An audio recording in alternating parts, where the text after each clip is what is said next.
Hello mermaids, it's Marielle from Aquamermaid, and today I'm super excited to share with you a special discussion I had with some mermaids in the south of Ontario, a little pod that we have here in Canada. And this is a real conversation that we had about the mermaid community, what we do, our concerns, and I really wanted to share that with you. Then we'll be chatting about silicone mermaid tails, if you are a senior, if you are disabled, how to join this community, what does it bring to you, why do you swim with the mermaid tail, and how you can progress in this community.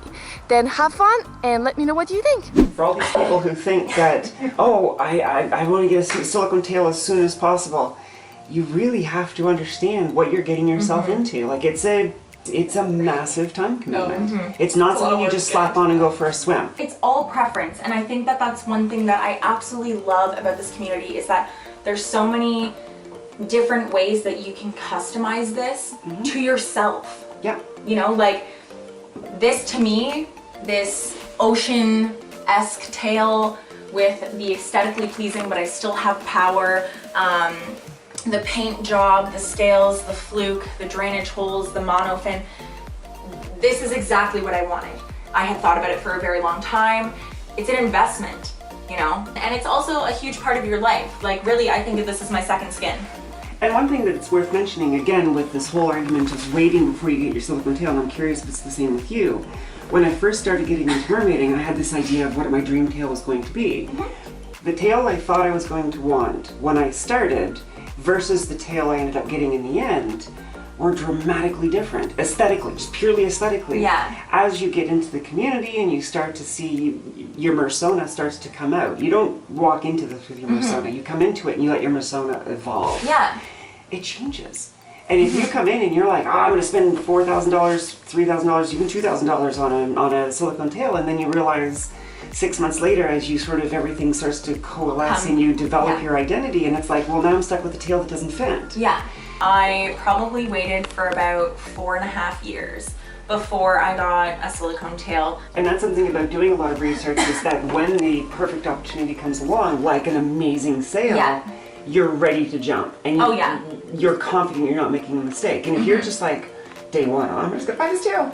I don't want to see anyone heartbroken by dumping so much money into a silicone tail that doesn't fit their personality, it doesn't fit their body right. Having amazing, like, a mermaid community around you and being able to have access to people that have mertailer or that have like the Linden monofin or the Mahina or the Courtney mermaid, like Vancouver mermaid, or you know, like the Siren allure tops or fin folk products or mermaid carryall products. Like you have just a plethora of wealth of knowledge to be able to be like, what's the whimsy like?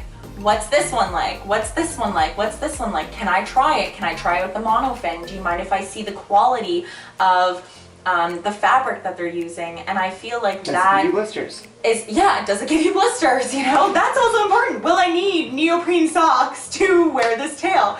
Like just having that knowledge before you just go out and spend like a ton of money, I think is incredible. Shout out to Mary Beth at Steel and Steed. She helped me so much. Speaking of the community and the friends, we talked probably for countless hours on trying to figure out what I wanted in a tail. I'm just echoing what you just said a few minutes ago. It's the community makes this. It's a sisterhood and a brotherhood because there's more guys out there and they absolutely need to be supported. More diversity, please. Yeah, the community is amazing. But being an older beginning mermaid, thanks to my daughter, I've always been a water baby. I've loved the water. I loved when we lived on the boat and I could jump off anytime I wanted to. But having said that, I can't see myself ever getting to the point of something like this type of silicone. skin. Right. Okay, I'm old, I have arthritis, I can't see myself wiggling into that. But we will be back living on our boat, hopefully half a year at least, in the Bahamas and for a few years till we get used to it, and then heading on down further into the Caribbean. So I know that eventually I'm going to want to move up from the fin I had. Like, my husband didn't realize this was a bad idea sending me up here because he thought that the fin and the fluke were like the only thing you had to have. And now that I see that everybody has all the other accessories, you know, and I've already bought myself the hair and a few other things, and I'm looking at the bras, but I do have the problem with the body image too, because I'm... Oh my god, body image is such a huge thing. I know, but I do have a few pounds overweight, and I don't like showing my belly anymore. There's modest tops. But after what I saw today, I'm a little more comfortable with it. So I might eventually actually get a pretty top like that instead of a one-piece bathing suit under it. Mermaids are body positive. I found that. I noticed that today and I was very impressed. However, what advice would you, who are all young mermaids, give to somebody at my age who is just starting out but wants to continue? Like I said, we want to live on a boat, I want to go swimming, I'm also a scuba diver. So let me actually answer that, seeing as it's appropriate being your kid. Before I went to Mariel school for the first time, I was actually terrified of going because I thought at 30, when it was just my 40th birthday, I was like, it's all going to be 16, 18, 20, 22-year-old pretty little girls, and I'm going to be this old fart coming in here. And I was absolutely terrified that I wasn't going to belong. And you actually get there, and everybody was just like, we're mermaids! And it's just like the age stopped being a concern. But you're still... But the health, and that's, there's two parts. There's the psychology and then there's the physiology. Physiology comes in because there's also mermaids who have health problems that are not necessarily related to age, who don't have the mobility. Whether it's mermaids who've got multiple sclerosis or mermaids who've been in accidents. To bring this back into the whole topic of silicones, there's a lot of people who are absolutely, if I can be a little cussy, badass mermaids, and they'll never have a silicone, and that's not a problem at all. You get a nice mermaid tail that's fabric, you don't have to spend a whole lot of money, and you can be just as into this as anybody else, and you don't have the mobility restrictions. You can, I mean, I know people who still swim fin funs all the time. Like a lot of times fin fun gets this reputation as being a beginner's tail because that's what most beginners use. But they have some beautiful designs, and it's a perfectly good tail. You could swim that your entire mermaid career. It's not about age, it's not about gender, race, anything like that. It's about your passion, and it's about how much you love it. And if you love it, then you gotta keep going with it. And that's it. That's like the bottom line. If you love something as much as mermaiding, and that's something that you want to continue doing, you can't let anything stop you from doing that. Even if you get to the point where, like, you know, we know some mermaids who have a really hard time swimming in the water. You know, get a pair of leggings, get a silicone top, or even just a really nice top, a shell top, make stuff. It just seemed to me that being my age and everything else, there just didn't seem to be too many of them out there, although there was the first one. You know what I think though? trendsetter. I think mermaiding is, the reason we're not seeing more older people is simply that it's just now getting that kind of widespread attention, and it's like, I feel like it's something that would be awesome for older people because it's low impact. Aquafits type classes are fantastic for people who have bad knees, bad joints. I can attest to that. Right? Because I teach it. It's like, it's almost even more great for people who are older and having those health problems. I am not ashamed of doing things that people look at you weirdly for. Like, I go out on the beach and I know there's people looking at me as I'm wrestling, trying to get into my fin fun, which now I realize why, but that's a whole different story.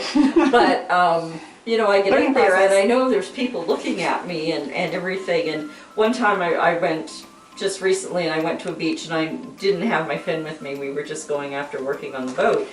And I was swimming around and this older woman, like a few years older than me, sort of stopped me and she said, "You're a really good swimmer."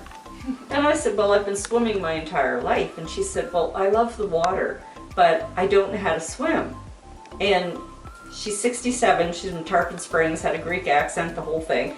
And I looked at her and I said, "Honey," I said, I've just become a mermaid. I'm learning how to mermaid swim. So if I can learn how to mermaid swim, you can learn how to swim normally. And so I hope she does. But I know people look at me kind of funny, but I'm like, oh well, you know, There's I'm a doing saying. what I enjoy. One of my big objectives in the mermaiding community, the mermaid community, mer community, is I want to increase representation by currently underrepresented groups.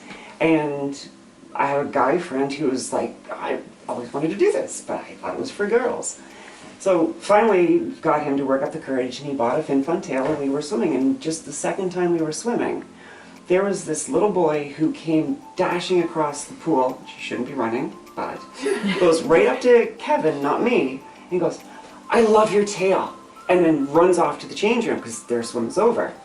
And the lifeguard came up a minute later, and she was like, "He asked me, are they real mers?" And she was like, "I told him, of course they are." But the point was, he ran to Kevin, not me. Yep. And earlier today with Adria, she was doing the mermaiding thing, and there was another lady who was a little bit more full-bodied, and she comes up to Adria and says, I have so much respect for you putting yourself out here like this. And she asked where she got the fin. And where she got the fin and stuff. But the point I'm getting at with this is, we need representation and we need role models. And if somebody's worried about, oh, I don't see other mermaids like me, or mermen like me, or mer others like me, don't see that as a reason not to do it. See it as, how many kids and adults could I be encouraging to come, influencing to come and trying to follow their dreams, but they needed to see somebody do it first. Yeah. So if you're older, or if you are someone of color, or you have a disability, or you're a guy, or whatever, I don't care who you are. Anybody who's not your stereotypical pretty white girl that wants to get into the mer community, the existing mer community should be doing everything in our power to encourage and enable them, so that every kid that's out there, no matter what their background is, and adults, be a role model. If you don't think you necessarily belong, you belong, and more than that, you can be a role model that other people who are more gender normative or body normative can't be. Yeah. Simply being that we're doing something we love, despite the fact that most people probably don't get it. I've often wondered how many people see us doing this and think to themselves, I've always wanted to do something.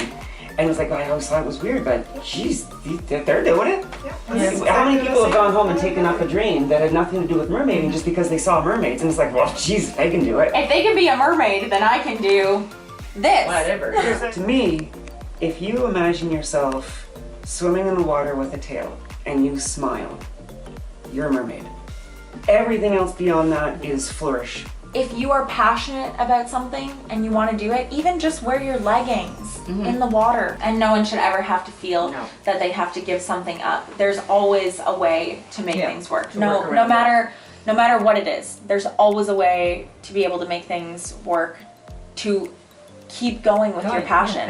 It's just their reaction when, you know, I say, oh, I run my own business, and they're thinking like, oh, okay, cool, like what normal thing do you do? And I come out with, oh, I'm mermaid. And they're like, I'm sorry, come again. Yeah. But like, okay, first off, like, I know what a mermaid is, but how do you do that? And I don't understand how you do that. When I explain it to them, they kind of get more of an understanding, but they kind of still look at me like, whoa, you crazy. Like, I don't know how you do this or anything, but I'm like, I love it. Like, it's incredible, and like, it's an amazing job. We're living in an era now where people following their dreams is becoming more normal, and it doesn't really matter what the dream is. People just love this idea. It's something that's coming, I think, in the next couple of decades. Where we are. People are going to find that they can make a living doing the most esoteric and weird things, and those people who are successful doing it are going to be celebrated. And honestly, like, I think that that's something that people should have. You know, you should have something that you love and that you dedicate a small part, even just a small part of your life to. You don't have to dedicate your entire life to it, but just something that makes you happy. Something that makes you feel fulfilled. And you know what? That doesn't have to mean making money. It can, like, you can, you know, I can get in my mermaid tail and I can do an event where I, you know, am being paid to do it, and it's great and I enjoy it, but just to get in my tail and go swing, I enjoy it. Thank you for watching. I hope you liked this video. Let me know if you have any question below, and also why are you a mermaid? What does it bring to you? Also, if you want to join with Aquamermaid, we organize many meetups across the US and Canada. Then I will put the link down in the description below, and you can find your own pod close to your house, or maybe start a new one. If you have any concern, anything you would like to address, and we can make sure to make another video for you in the next video, then give me a thumbs up, and I see you soon. Bye!